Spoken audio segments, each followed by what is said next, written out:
it's Biddy Penny. Welcome to my channel.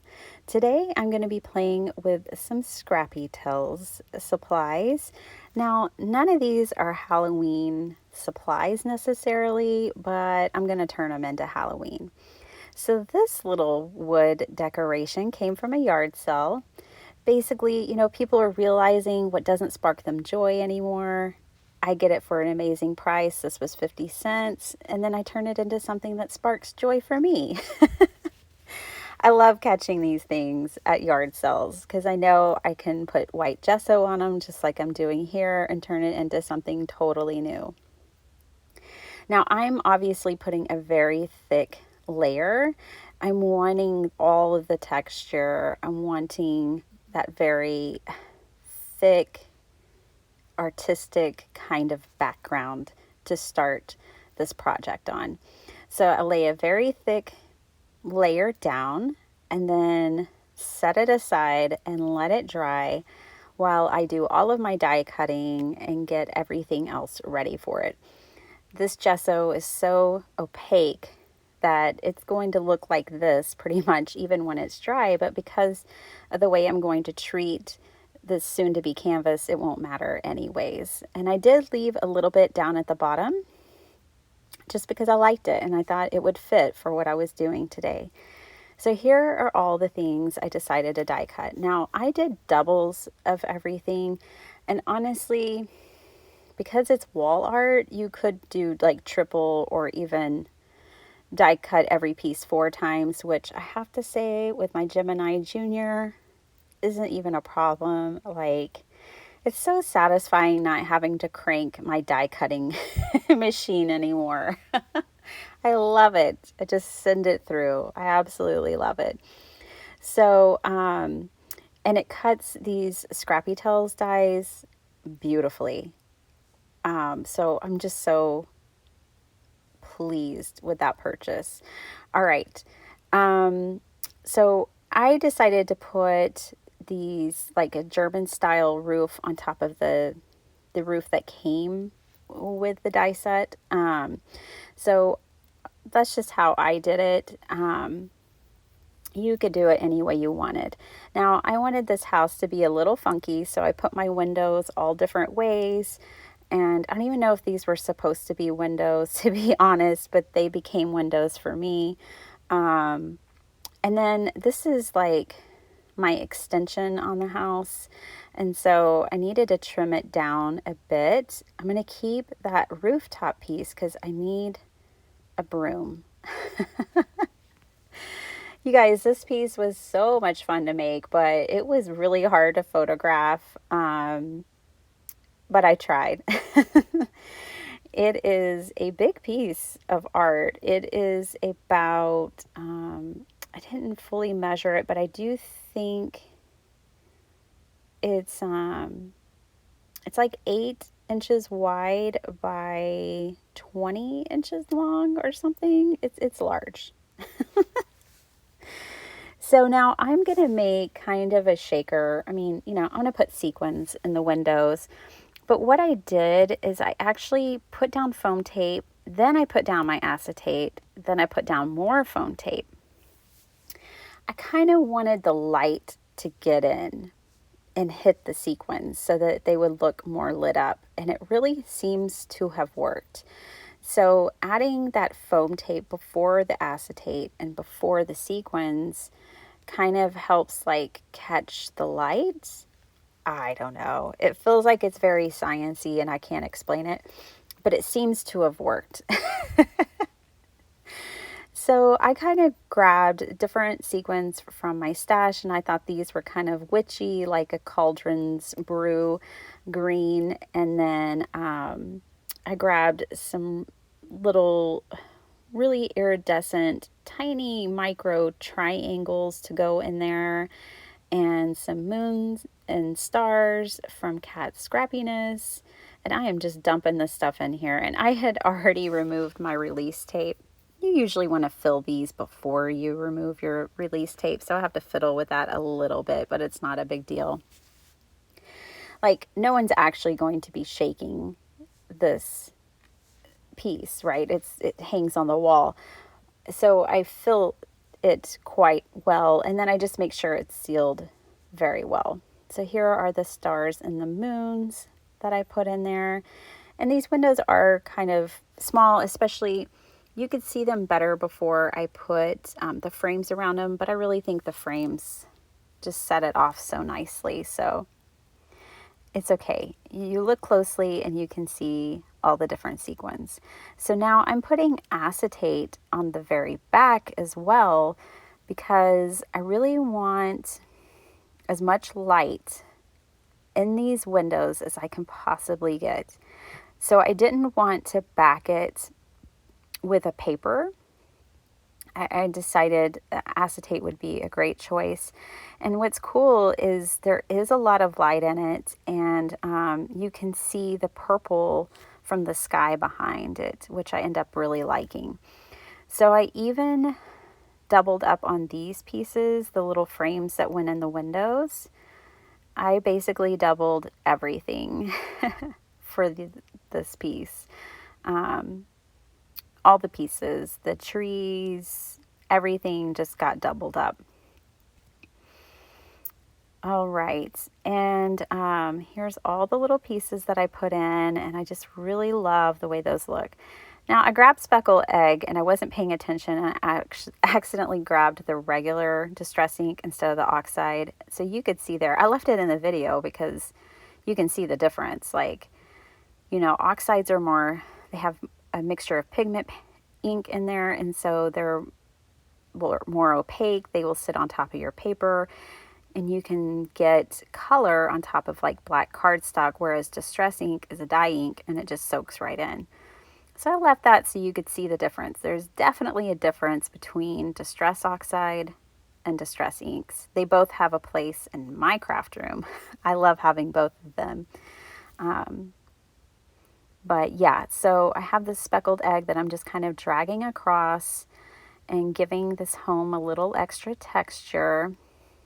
I have to say, like, I really love the way this piece came together, but I keep thinking of more details I want to add. So I'm sure I'm going to be going back and adding more details. Now, this is a great stencil set from Scrappy Tails, and it actually has 3 pieces. It has one, it's 6x6. It has one piece that's all stars, then it has this piece and the piece you see on the right.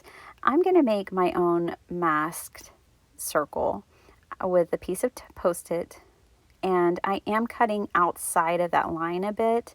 I know it needs to be bigger than the lines I just drew of that circle, so I did make it slightly bigger. And now my piece is dry, and this is going to be my moon, so I'm going to mask it off. So you guys, I've kind of been dreaming up this scene for the last couple of days, and I thought it was going to be a card. And then I got in my craft room at 5 a.m. before going to work, and it turned into wall art. So right here, I am masking off the edges. I really liked the edges that were painted on here originally. It's like this really rich gold color. It's really nice. So I want to keep those and the integrity of it. And so I masked off all the edges with masking tape and brought in these 2 colors. So I think this is Mermaid Lagoon and Wilted Violet. They're very bright and just lively, and that's why I picked them. I thought they would be a lot of fun. I really wanted the night sky to just shine in this scene and light it, you know, light up the whole piece.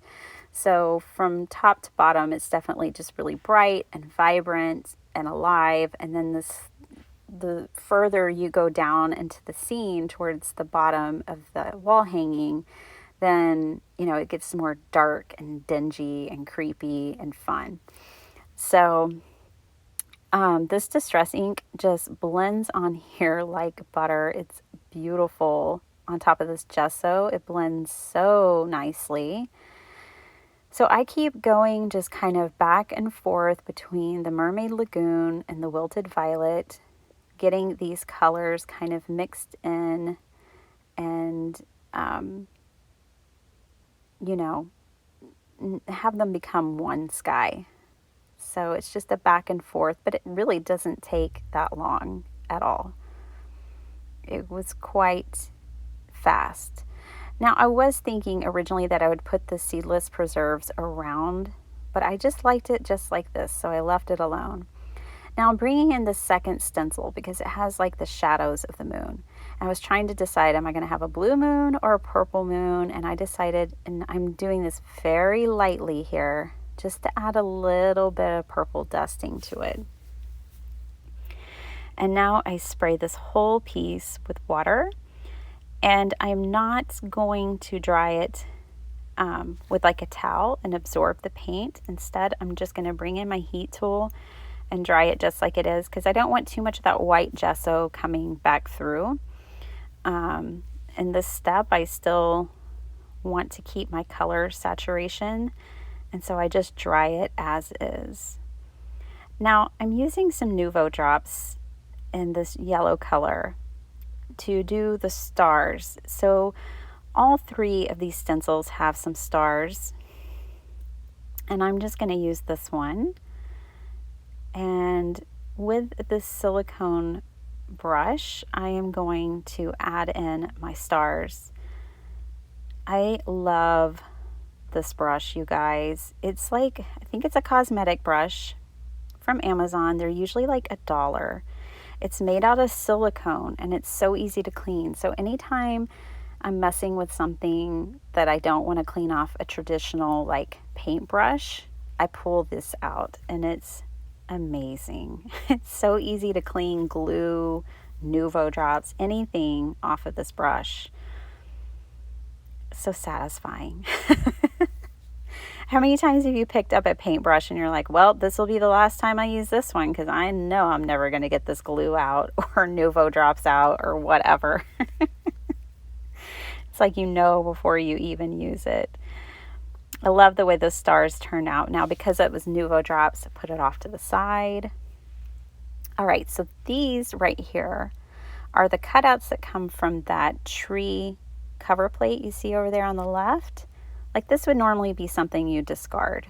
But when I was die cutting that, to me, it looked like some wild weeds and grass that would probably be growing around this house. So that's what I turned it into. I just used, this is pine needles all over these. And I doubled those up as well. And then I cut them in half. Okay, you can see that I made a little witch's broomstick up there. That was with my leftover piece of the roof top and just a black scrap of paper. And now I'm just starting to glue everything down, fix everything up. I chose to not put doors on this house because I think that makes it even more creepy. Like you don't know where the door is, where people are coming from or going. So I left the doors off. We only have funky windows. And now I'm, again, just gluing everything down. I'm wanting to make sure I get glue on all the little pieces. Just knowing how things get stored in our house from season to season. I'm trying to make it last past one season. So I put lots of foam tape on the back, just doing different things to make sure everything is, by doubling up the paper, just making sure everything's really sturdy and strong and well adhered to this piece. Okay, so obviously because this wall hanging is so large, it's hard to fit it all in screen. So I grabbed these fairy silhouettes and I took this one and cut it out of purple glitter paper, and I trimmed off the wings, and I just love how she sits on that broom, and I just think it's the perfect touch. It was about this time that Cece came in to my craft room and quickly claimed this piece for her own. She said we'll have to come to her room when we want to see it because it'll be hanging on her wall. She loved it. All right, so I'm bringing in these pearls, which are they've got two colors. They're pink and blue. And it's so funny. I've been using them a lot in my Halloween makes this year. You probably saw it with my Prima marketing video if you saw that one. I don't know. They're just working out perfectly. I really like these. So I add those. I really love the texture and the interest that that adds to the sky. And now we need a funky little fence down there at the bottom. So I take my brown scraps here, and I'm just not even, you can tell I'm not measuring anything. In fact, I measured nothing on this card. I never used a ruler. This is not a card. On this wall hanging, I never used a ruler or anything. Everything I'm just eyeballing, cutting it as it comes, and making it work. So I took all of my scraps, and I really liked these pieces with this texture from where I cut out the roof. So I wanted that to be a part of my fence. And I'm just kind of lining things up. And because I'm not measuring anything, and I'm determined not to at this point, this is the last thing I'm making, y'all will see how I just kind of finagle this and make it work. So again, just grabbing more and more scraps off of my desk. And I'm going to make some posts here. And I really liked kind of this real thick angled post and how that all turned out. Have you guys made wall art before with your card making supplies? It's fun. It's fun. Your dies can do so much. I mean, I know, I get it. I'm a card maker too. If all I could do is make cards the rest of my life, you know, as far as a hobby is concerned, I think I would be perfectly happy. But at the same time, it's really fun to take something like this and make a piece of wall art. I've done this many times. I have used Scrappy Tails dies to make cake toppers for a wedding cake one time. Like the boxes that Sabrina makes. Someone wanted a Day of the Dead themed wedding cake toppers. And I made 2 of them, and I started with those boxes, and it was really, really cool. I mean, I just love taking my craft supplies and doing the unexpected with them. To the same note, the other day, on Saturday, I had crafted all day. It was amazing. It was like a marathon of 12 hours of crafting. And I went to take a shower, and what did I find on my foot? A piece of washi tape. Yep. I mean, I had become one with my craft room that day. I didn't even know it was stuck to my foot until I was in the shower. Anyways, just play and have fun and enjoy your supplies in whatever way that you like to enjoy them. For me, I like to turn them into journals and books and wall art and cards and whatever I can dream up. So this is what I had on my brain today, and I really like the way it turned out. See how bright those windows are? So nice. Anyways, I hope you guys enjoyed this. I hope you found inspiration. You could definitely turn this piece into like a slimline design if you wanted to. You could totally shrink it down. Thanks so much for watching. I'll have Sabrina's shop, Scrappy Tails, linked below, and I'll see you guys next time. Bye.